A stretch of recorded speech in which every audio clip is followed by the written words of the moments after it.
Welcome to the new Camtasia Studio. We encourage you to watch and play with this Getting Started project video to learn some of the most important concepts of using the editor.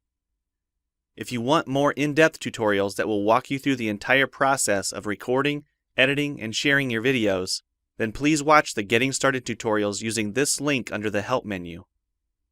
The editor is divided up into three main areas: the clip bin, the timeline, and the canvas. The canvas is where you see your video during playback and can move, resize, and reposition all media however you want. The timeline is where you assemble and edit your video. At the top of the timeline, tick marks represent time in terms of minutes and seconds. When building a video, you'll work in a horizontal manner, beginning from the left and moving sequentially through time toward the right. The tracks are layered on top of each other, so media you add on higher tracks is viewed on top of media on lower tracks in the canvas. For example, this callout is placed on top of the video track on the timeline, and therefore is on top of the screen video on the canvas. If I drag the video track on top of the callout on the timeline, the callout is now hidden behind the video on the canvas. Use the zoom slider to magnify the view of the timeline. This is very helpful when making precise cuts and selections, like removing ums in your audio. New media can be dragged and dropped on an existing track, or a new track is automatically created when media is dropped at this location at the top of the timeline. To change the position of a clip on the timeline, just drag it. To change the duration of a clip, drag the edges in either direction. An important part of the timeline is the playhead. To view your video, click play. Notice how the video and the timeline's playhead stay in sync. Click anywhere along the timeline and the playhead moves to that point.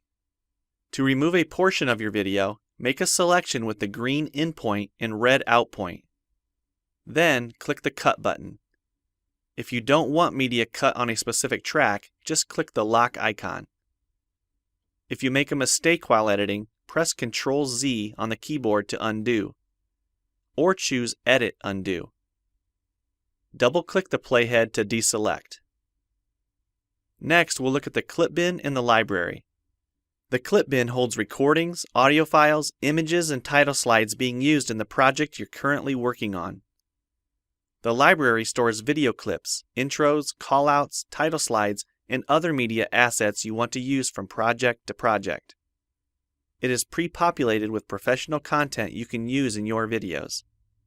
You can download more media from our website by clicking this link.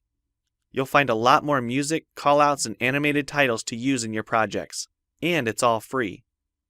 Once you find something you like this callout for example, just drag it to a track on the timeline and resize and reposition it as needed.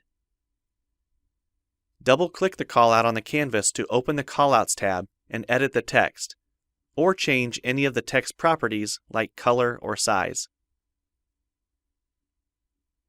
You can find a number of other callouts to use in your projects by expanding the Shapes menu.